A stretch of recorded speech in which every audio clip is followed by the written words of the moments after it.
capítulo número 9.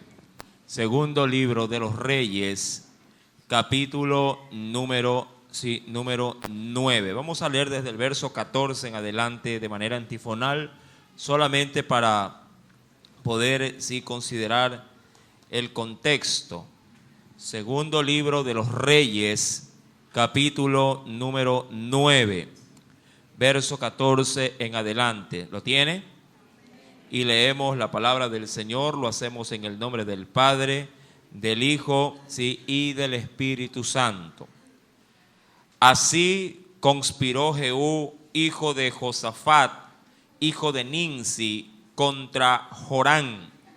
Estaba entonces Jorán guardando a Ramot de Galaad con todo Israel por causa de Hazael, rey de Siria. Verso 15, léalo por favor.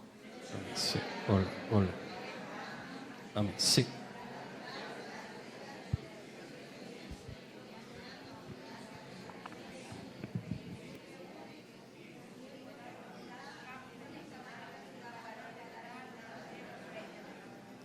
Entonces Jehú cabalgó y fue a Jezreel porque Jorán estaba allí enfermo.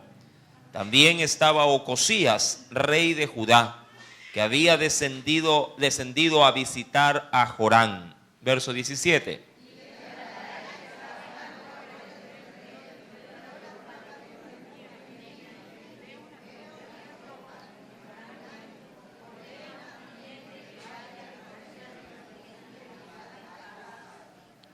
Fue pues el jinete a reconocer y le dijo: el rey dice así, ¿hay paz? Y Jehú le dijo: ¿qué tienes tú que ver con la paz? Vuélvete conmigo. El atalaya dio luego aviso diciendo: el mensajero llegó hasta ellos y no vuelve. Versículo número 19, léalo.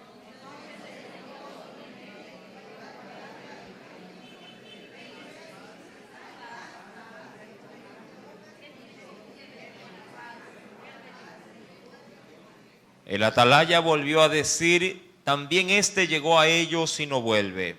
Y el marchar del que viene es como el marchar de Jehú, hijo de Ninsi, porque viene impetuosamente.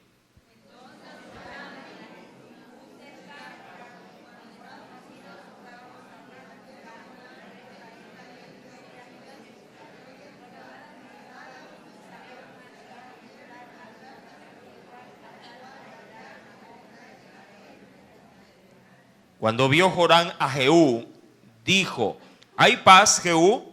Y él respondió: ¿qué paz con las fornicaciones de Jezabel tu madre y sus muchas hechicerías?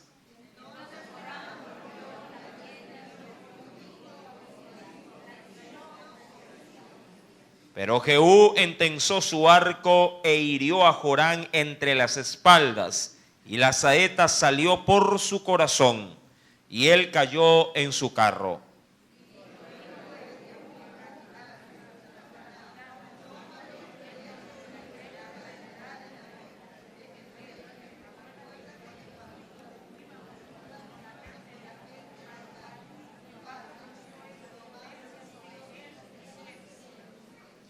Que yo he visto ayer la sangre de Nabot y la sangre de sus hijos, dijo Jehová, y te daré la paga en esta heredad, dijo Jehová.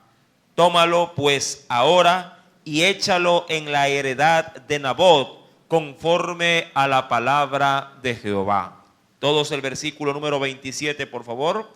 Viendo esto, Ocosías, rey de Judá, huyó por el camino de la casa del huerto, y lo siguió Jehú diciendo: herid también a este en el carro.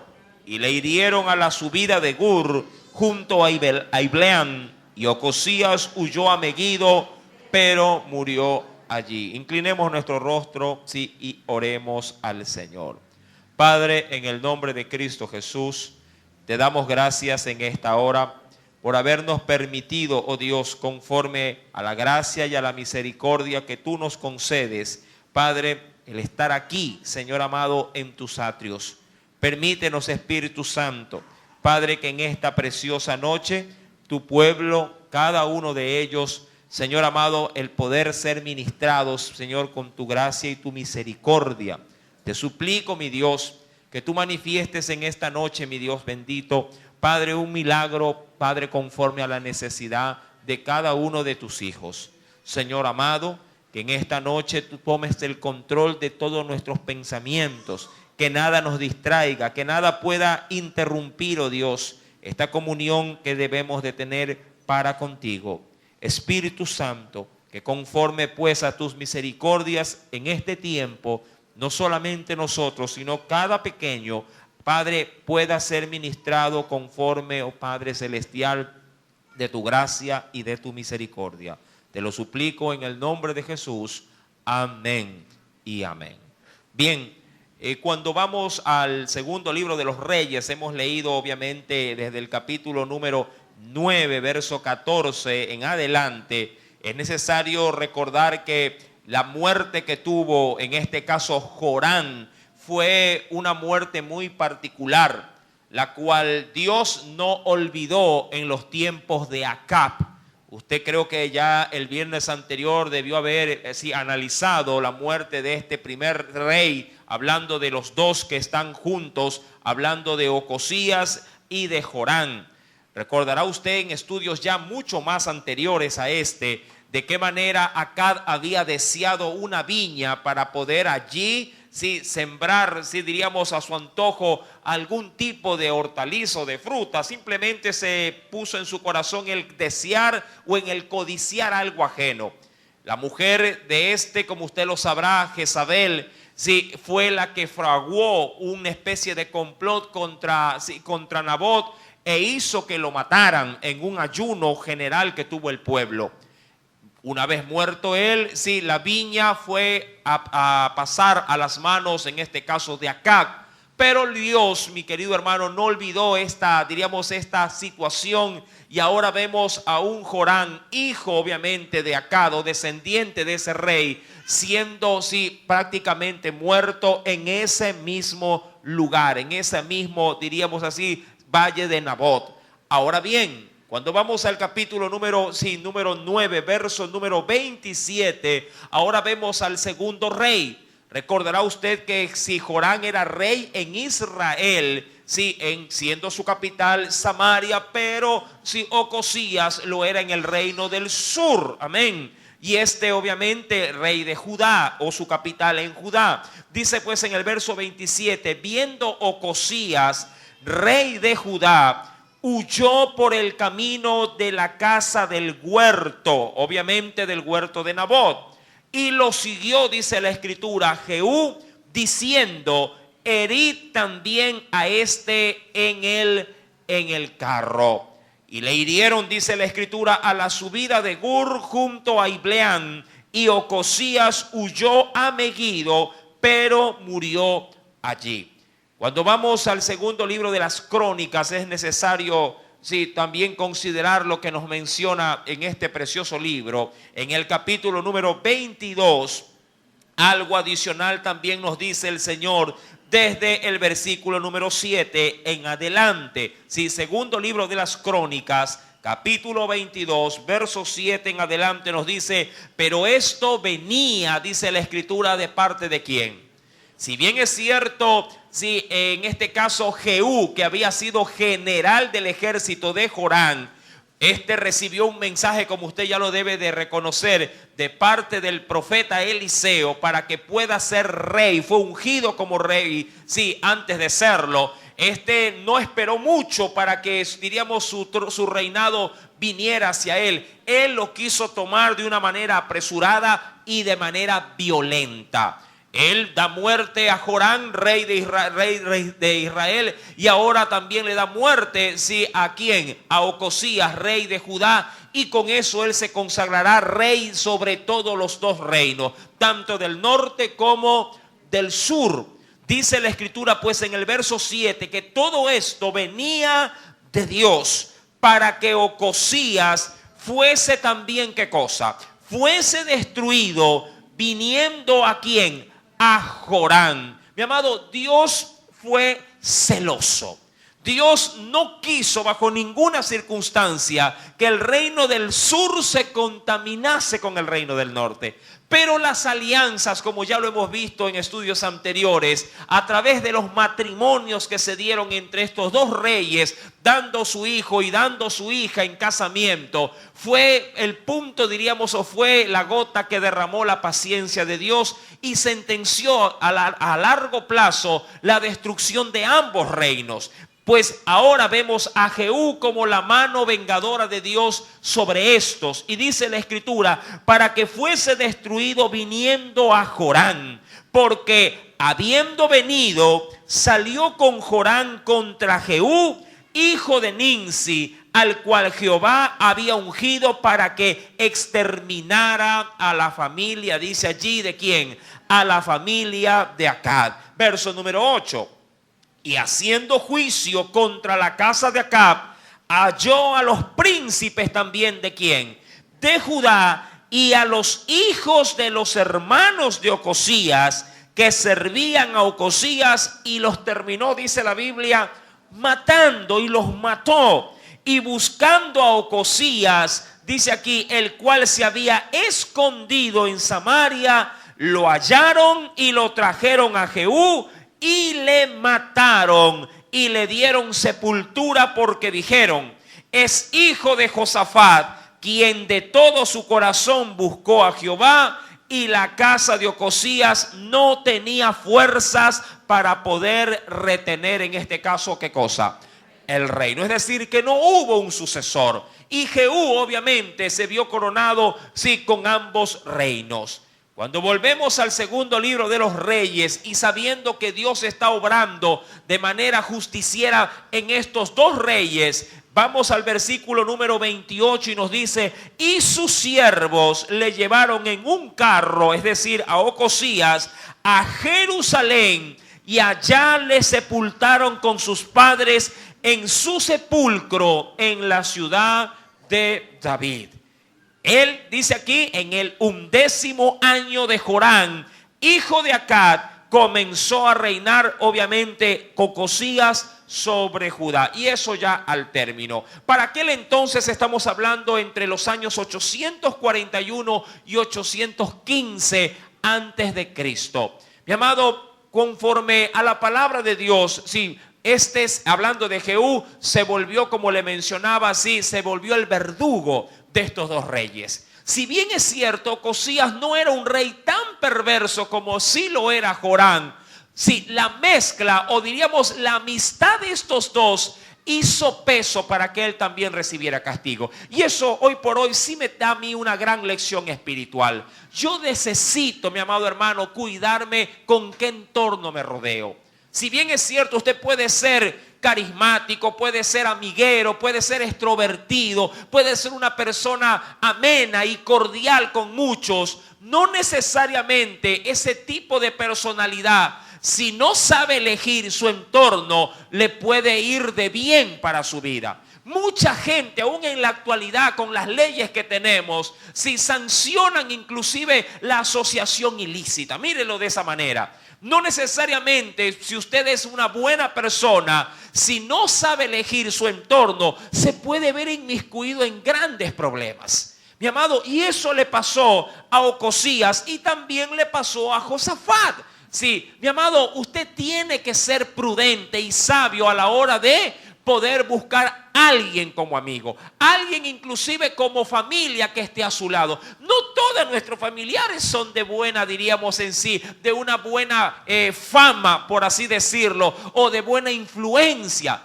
Yo he sabido perfectamente que a veces hay primos que corrompen a otros primos, que hay tíos que inducen a los sobrinos de pronto a algún vicio, que hay sobrinos que malogran la vida de sus tíos porque no han sabido estos poner de alguna forma la pauta del orden.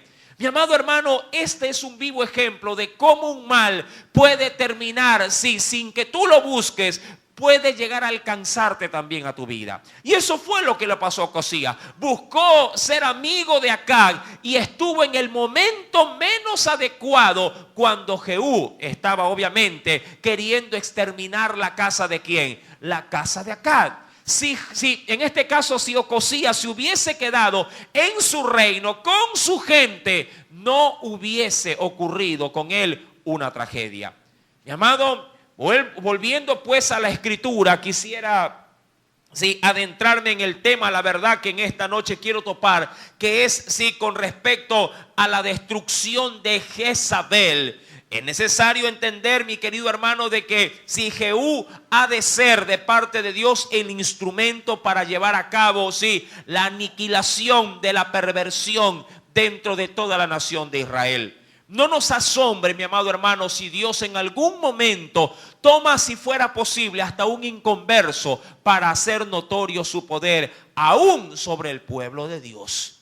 Mi amado, a veces pensamos que es el diablo el máximo enemigo, que lo es, obviamente, el que debe de pronto ser el mal para el pueblo de Dios, y a veces no es así. Mi amado, a veces Dios puede tomar un inconverso o puede tomar hasta un mismo familiar nuestro para hacernos la vida de cuadros. Sí, ahora, si esto viene a consecuencia de nuestra desobediencia, es terrible. Pero si Dios obviamente quiere hacer remarcar a través de una prueba, de una aflicción, estando bien parados en las cosas de Dios, bueno, tenemos que soportar la aflicción.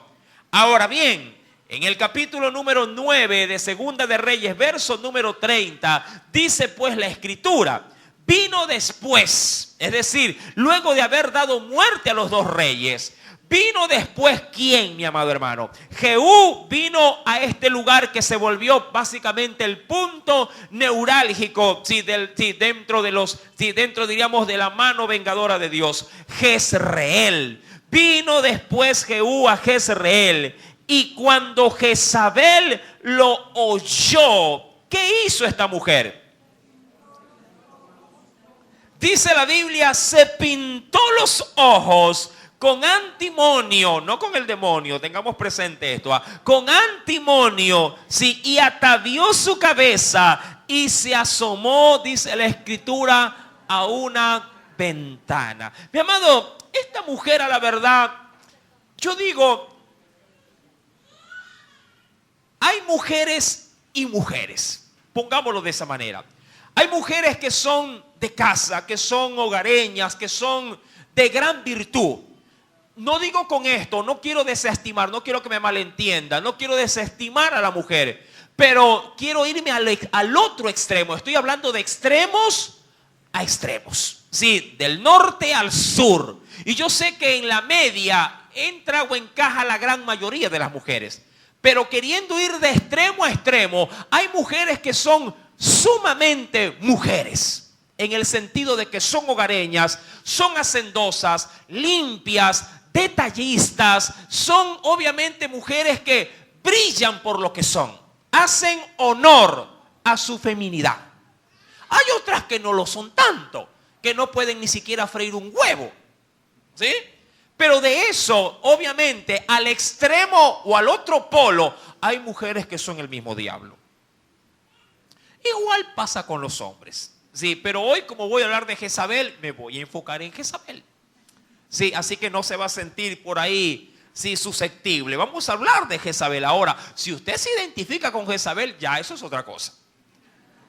Ahora, vuelvo al tema. Sí, hay mujeres y mujeres. Sí, y Jezabel es la máxima de lo que no debe de ser una mujer.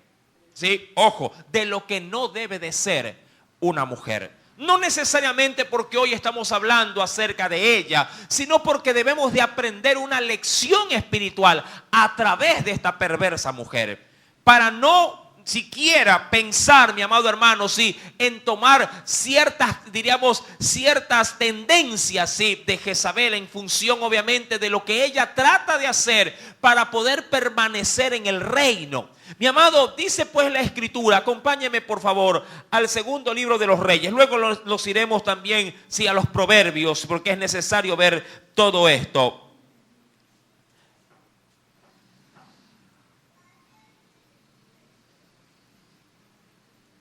Dice pues la escritura, Reyes capítulo número 9, nos dice el Señor, versículo número 30, nos dice la escritura. Vino después Jehú a Jezreel. ¿Y qué pasó allí?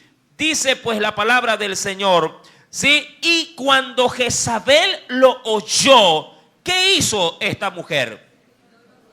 Dice ahí, se pintó los ojos con antimonio, que era, mi amado hermano, una especie de colorante, sí, para poder obviamente realzar la belleza de sus ojos. Dice la escritura, se pintó los ojos con antimonio y atavió, es decir, adornó su cabeza y se asomó luego así arreglada y despampanante. ¿A dónde?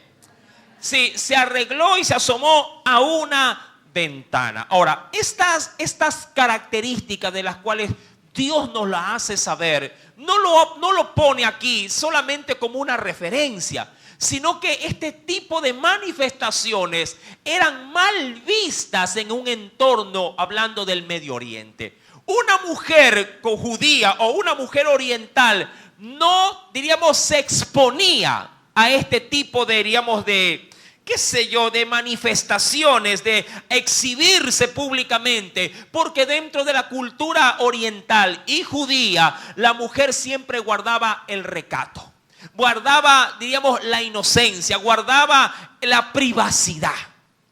Pero en el caso de ella, su conducta era muy semejante a la conducta de una prostituta. Ahora, ojo, no me va a malinterpretar, por eso es que he empezado dando estas pautas. Usted dirá, hermano, ¿y si yo me asomo a la ventana? ¿Qué? ¿Soy una mujer cualquiera? No, no me refiero a eso. Pero quiero considerar conforme al entorno, a los tiempos y a la actitud que tiene esta mujer, que es reconocida como una mujer, sí, diríamos un poquito disparatada de su cabeza y locamente, obviamente, en cuanto a su forma de ser, sí, una mujer perversa y maligna. Ahora, quisiera por favor que me acompañara al libro de los Proverbios y ver bajo ese contexto bíblico qué tiene que decirnos la Escritura. Venga conmigo, por favor, en el libro de los Proverbios, en el capítulo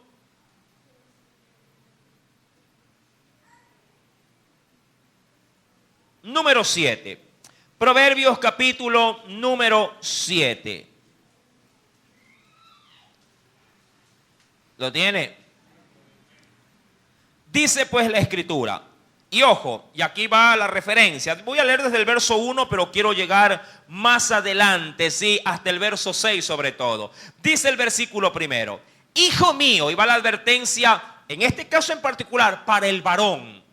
Hijo mío, guarda mis razones y adesora contigo mis mandamientos. Y esto es una advertencia previa para no exponerse a lo que va a pasar, o a lo que pudiere pasar. Verso 2, léalo. Guarda mis mandamientos y vivirás, y mi ley como la niña de tus ojos. Verso número 3, lígalos a tus dedos, escríbelos en la tabla de tu corazón. Ahora, en estos tres primeros usted verá de parte de Dios, sí, la advertencia para no caer o no estar desapercibido en lo que pueda bien pasar en tu entorno. Y aquí comienza el asunto. Verso número 4. Di a la sabiduría, tú eres mi hermana, es decir, mi pariente, y a la inteligencia llama parienta, para que te guarden ¿de qué cosa? Para que te guarden de la mujer ajena y de la extraña que ablanda sus palabras, es decir, suaviza su forma de ¿qué cosa? De hablar. Mira que una mujer, digo yo, ya de por sí una mujer con su timbre de voz tiene un sonido agradable, ¿verdad que es así? No, usted de pronto sí endulza sus oídos cuando escucha a una mujer, y mucho más si ésta habla cosas que edifican. Pero también es bien cierto que la forma de hablar puede decir mucho de una mujer. Hay palabras y palabras. No es lo mismo saludar en casa con sus seres queridos, decir buenos días, obviamente con timbre de mujer, buenos días, que decir lo mismo de manera coqueta, coqueteando. Eso es otra cosa. Claro, no le voy a hacer el show acá, me saldría feísimo, yo soy varón. Pero la mujer sí puede encantar o fascinar con su modo de hablar. Si no, pregúntele al marido, ¿verdad? Ella sí tiene de manera instintiva su coquetería. Y está bien, forma parte de la mujer. Pero si se le da un uso indebido, entonces es un peligro. Y eso es obviamente lo que Dios quiere en esta noche, ¿sí? Darnos a conocer para estar atentos, para no obviamente, ¿sí?, caer en insinuaciones que obviamente no vienen de parte de Dios. Ahora, conforme a lo que Jezabel está haciendo, dice pues allá en Proverbios capítulo número 7, versículo número 5, por eso nos da la advertencia: llénate de mi voluntad, de mi palabra, de mi presencia, y luego te dirá, para que te guarden de la mujer ajena y de la extraña, la cual, ¿cómo comienza la seducción? Y dice allí, ablanda sus palabras. Es decir, que su tono de voz y su forma, su modismo de hablar, si de alguna forma como que te deshace. Versículo número 6 dice, porque mirando yo, y aquí es donde viene el asunto, porque mirando yo por la ventana de mi casa, y eso es lo que estaba haciendo en ese momento, ¿quién? Jezabel. Pero al asomarse a la ventana no se levantó con el pelo de la amanecida, todo alborotado, lagañosa. No. Ella se preparó para ir a esa ventana. ¿Sí me entiende? Ella fue con una sola intención, de una manera, diríamos, a manera de prevención de ella, porque sabía lo que venía. Dice la escritura, porque mirando yo por la ventana de mi casa, y ahí pone esta expresión que es muy curiosa, por mi celosía vi entre los simples. Es decir, entre aquellos que no tienen discernimiento, que miran una escoba con falda y van tras la escoba. ¿Sí? Porque esa es penosamente la tendencia, sí, de nuestra sociedad. Cualquier cosa que tenga falda, ahí están. Parecen perritos alunados. Y dice la escritura, sí, porque mirando yo por la ventana de mi casa, por mi celosía, vi entre los simples, consideré entre los jóvenes a un joven, y mira cómo Dios lo pone, falto de ¿qué? De entendimiento. Claro, entre los hombres dicen, no, yo soy sabido, porque las mujeres me paran bola. Pero la Biblia te da otra óptica, ¿sí me entiende? Te da otra postura. No te pone como alguien sabio, te pone como un hombre falto de entendimiento, un hombre simple. Y un hombre simple es un hombre sin el poder de discernir las cosas de Dios. Y dice la escritura, versículo número 8, el cual pasaba por la calle junto a la esquina e iba caminando a la casa de ¿quién? De ella. Pero ¿por qué iba caminando hacia esa casa en particular? Porque ella había ablandado ¿qué cosa? Sus palabras.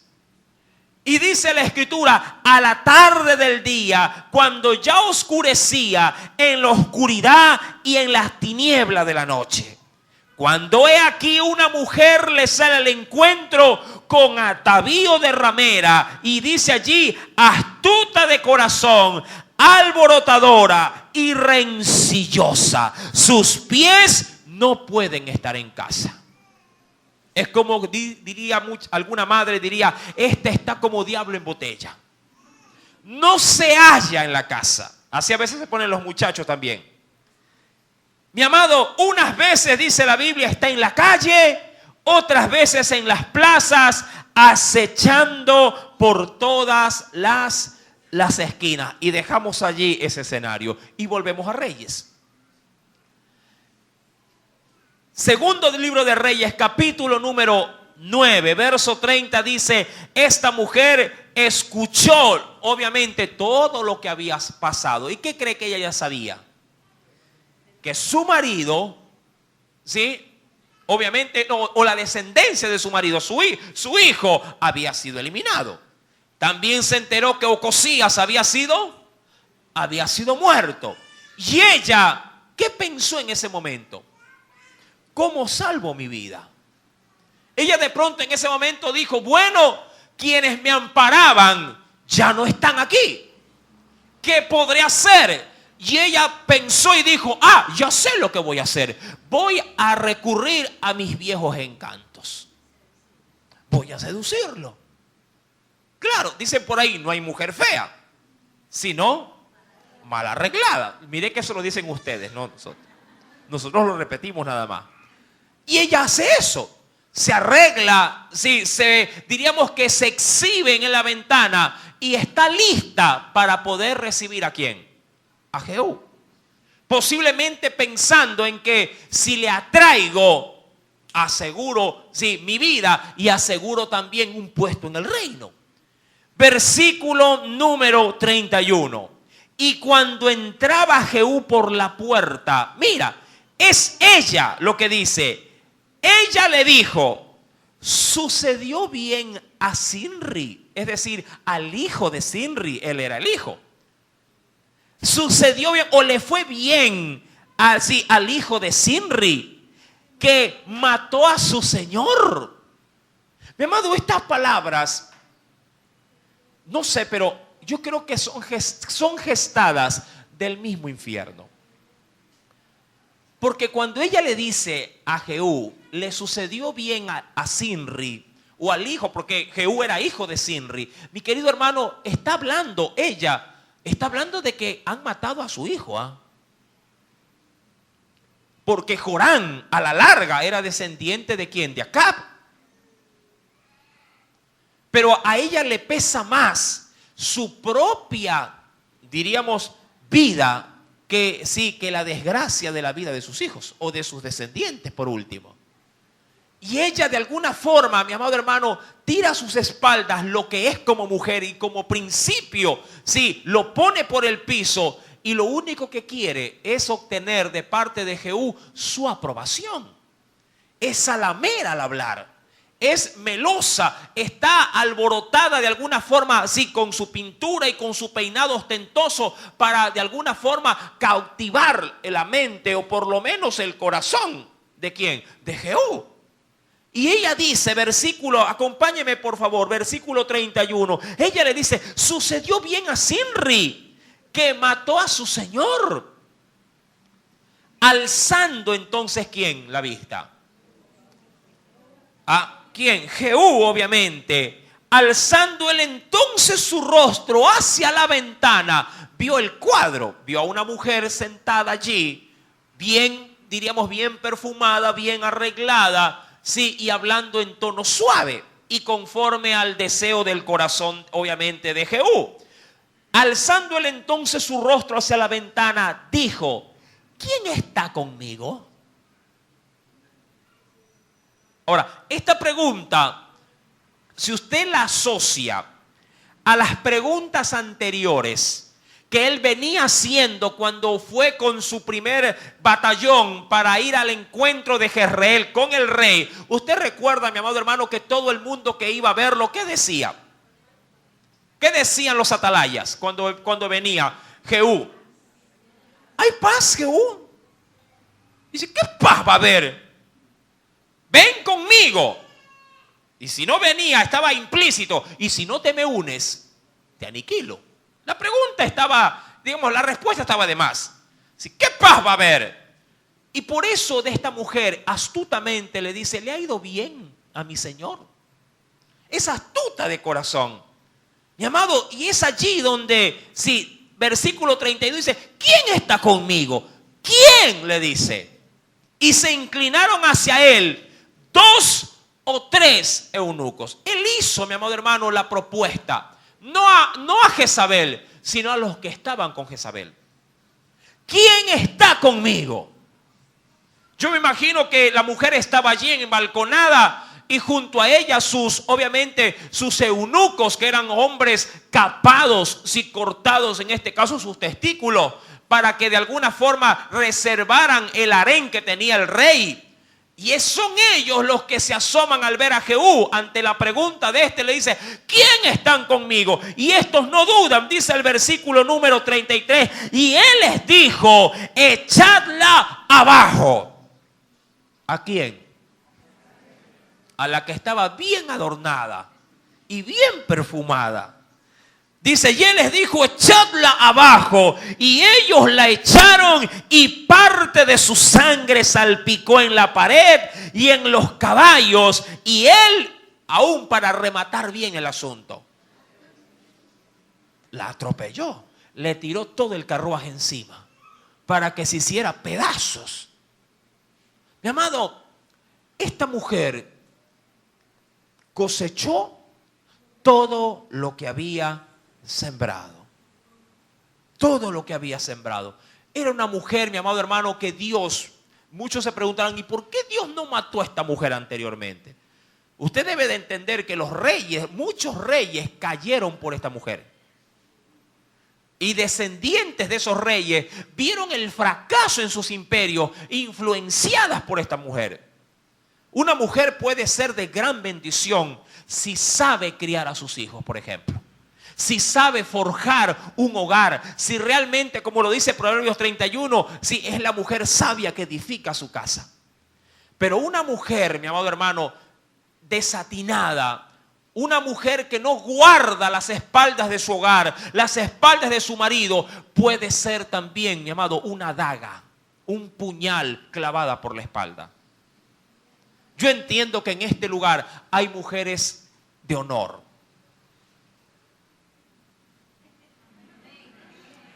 Amén, amén, amén. ¿Verdad que sí?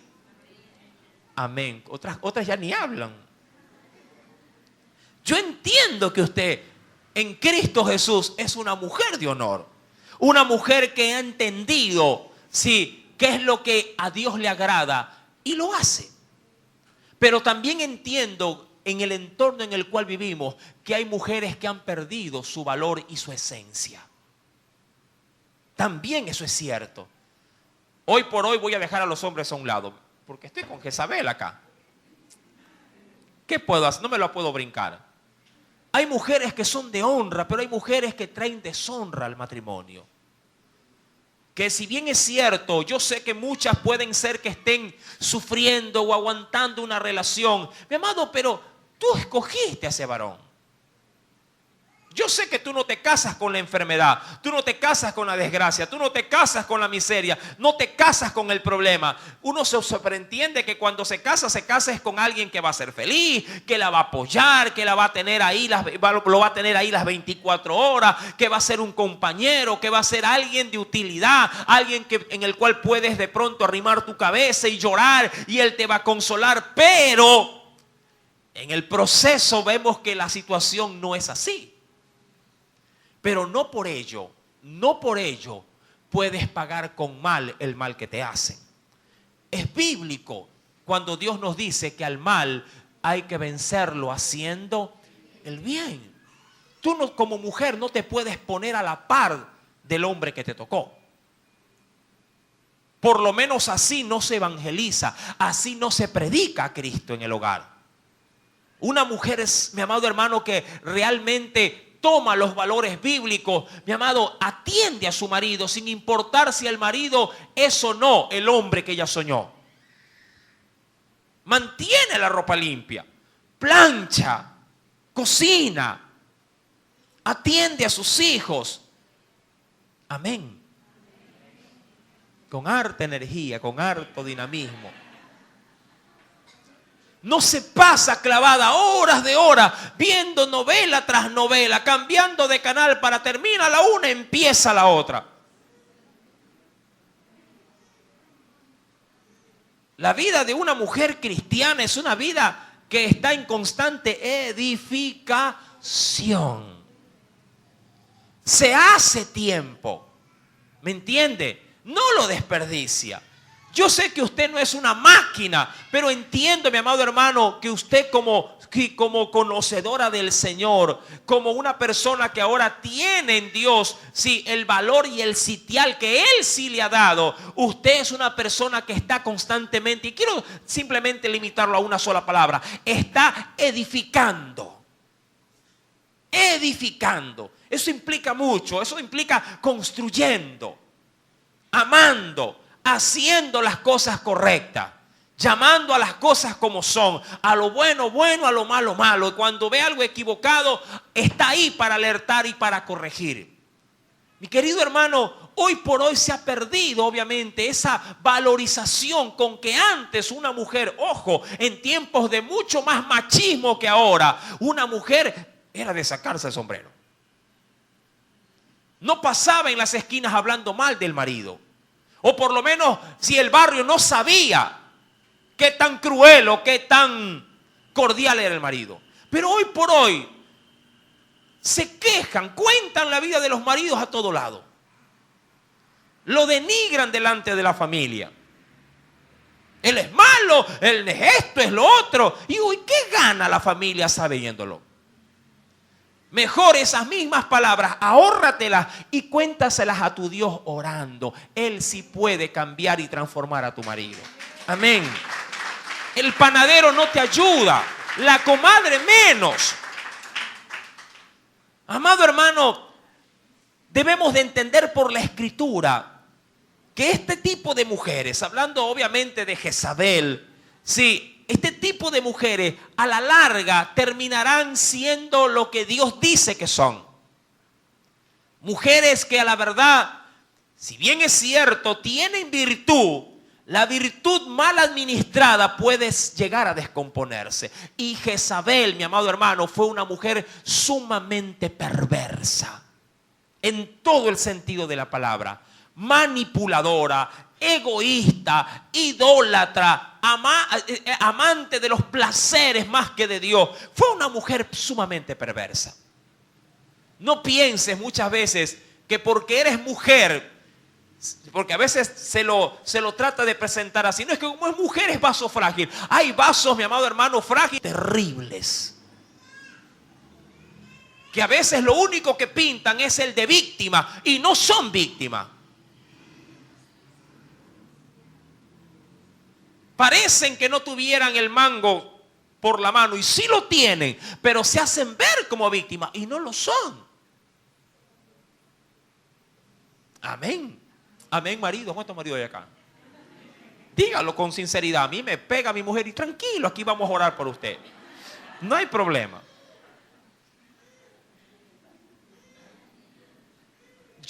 Mi amado, es que en los tiempos en los que vivimos en la actualidad, muchas cosas han cambiado. Muchas cosas han cambiado.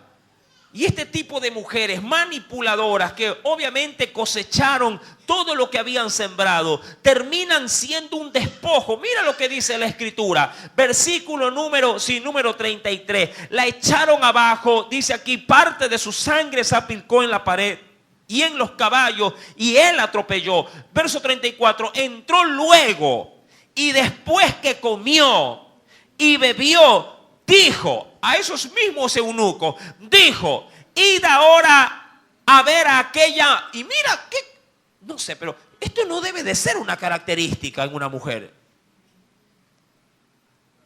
Pero se lo había ganado. Se lo había ganado. Y Jehú conocía muy bien ¿a quién? A Jezabel, porque era comandante, uno de los tantos comandantes dentro del ejército de Joram. Él había visto de qué manera ella era la sacerdotisa de Baal y cómo empujaba al pueblo entero y mucho más a los del ejército a corromperse en lascivias, en prostituciones, porque las adoraciones a Baal eran prostíbulos abiertos. Y ella era la suma prostituta. Mi amado, es por eso que se puede entender la forma despectiva en la que éste trata a Jezabel. Y dice, id ahora a ver a aquella maldita y sepultadla, pues es hija de rey igual.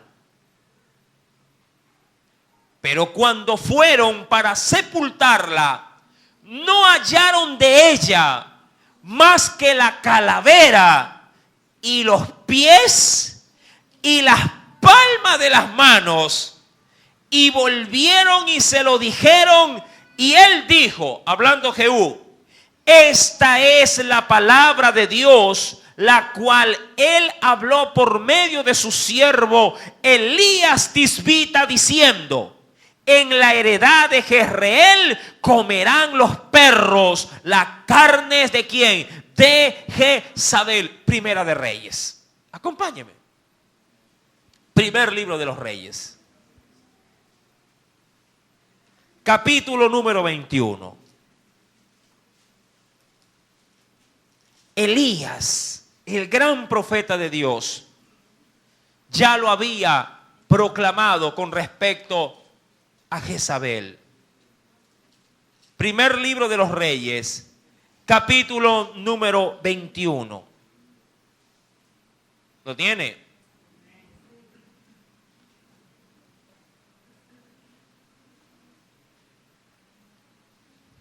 Versículo número 20 en adelante, hasta el verso número 23. Y Acab dijo a Elías: ¿me has hallado enemigo mío? Él respondió: te he encontrado porque te has vendido a hacer lo malo delante de Jehová. He aquí, le dice el profeta, perdón, Acab me parece, ¿sí? He aquí, yo traigo mal sobre ti, sí, Elías, perdón, y barreré tu posteridad y destruiré hasta el último varón de la casa de Acab, tanto al siervo como al libre en Israel. Y pondré tu casa como la casa de Jeroboam, hijo de Nabat, y como la casa de Baasa, hijo de Ahías, por la rebelión con que me provocaste a ira y con que has hecho pecar a Israel. Verso 23, ¿puedes leerlo? De Jezabel también ha hablado Jehová diciendo: los perros comerán a Jezabel en el muro de Jezreel. Mira, ahora Dios tarda, pero llega. Esto no se cumplió en los tiempos de Elías, se cumplió en los tiempos de ¿quién? De Eliseo. Años después. Mi querido hermano, este tipo de mujeres son una vergüenza. Hay mujeres que avergüenzan, sí, en su promiscuidad, en su forma de llevar una relación amorosa. No dignifican lo que es un hogar. Se prestan para lo malo. Usted es de la vieja escuela, hablando de aquellos que ya pasan la barrera de los 40. La mujer ponía en su sitio al hombre. El hombre siempre ha sido lanzado para lo malo, pero la mujer antiguamente se hacía respetar. De ahí el eslogan: el hombre propone. Eso es, esa palabra, esa expresión común era una realidad en los tiempos antiguos. Hoy por hoy no. Hoy por hoy ellas se prestan para lo malo. El hombre les propone y ellas aceptan. E inclusive hoy por hoy son ellas las que proponen. Pero ¿sabe cuál es el peor mal de todo esto? Es que nosotros como padres estamos hijas de esa naturaleza. Nosotros como padres estamos admitiendo la conducta, mi amado hermano, inapropiada. Y no estamos haciendo de nuestras hijas, mire, me voy a concentrar en la mujer, no estamos haciendo de nuestras hijas las mujercitas de casa que deben de ser. Velamos más para que sean profesionales y las preparamos para que sean competitivas antes de que puedan ser buenas esposas, buenas madres, buenas mujeres de hogar. Es la realidad. Simbólicamente, no me va a malinterpretar, simbólicamente estamos haciendo pequeñas Jezabeles. Simbólicamente hablando. No digo que están criando prostitutas, cuidado, no digo eso. Pero estamos dándoles estas características tan negativas que deshonran a una mujer.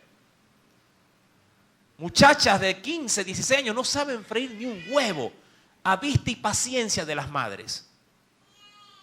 No, déjala que estudie, déjala que estudie, déjala que estudie. Van a un matrimonio, no saben cocinar y comienzan los problemas con el marido.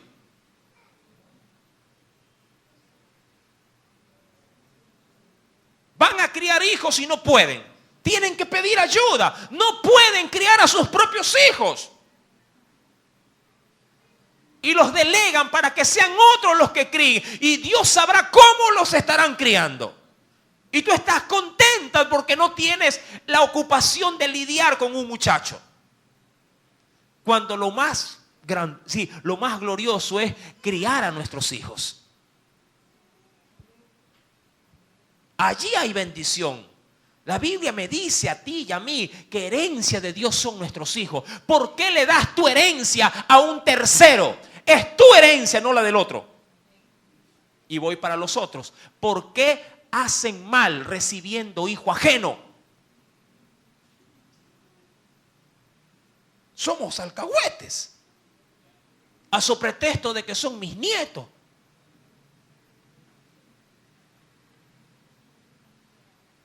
Aportamos para denigrar lo que la Biblia me dice que una mujer es de excelencia.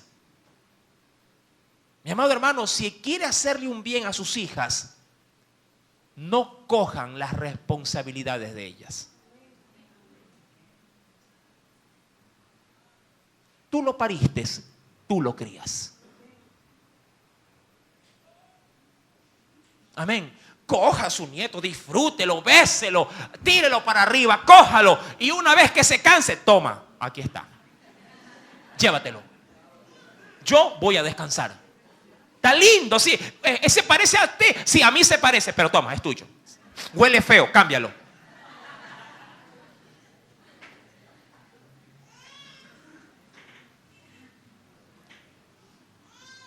Amén. Sí me está entendiendo, ¿verdad?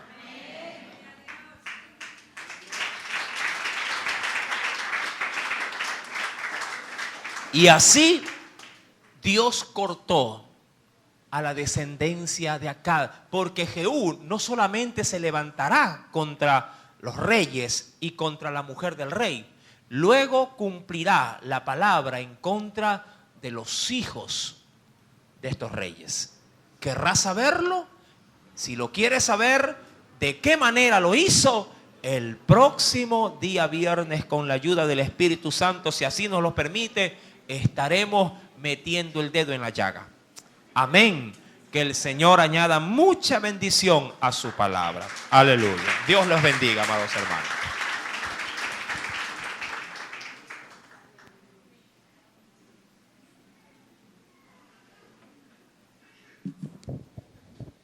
Gloria a Dios. ¿Quién vive, mis hermanos? Y a su nombre, el Señor ha hablado a nuestras vidas. Amén. Amado Dios y Padre eterno, le damos gracias, oh Rey de los cielos,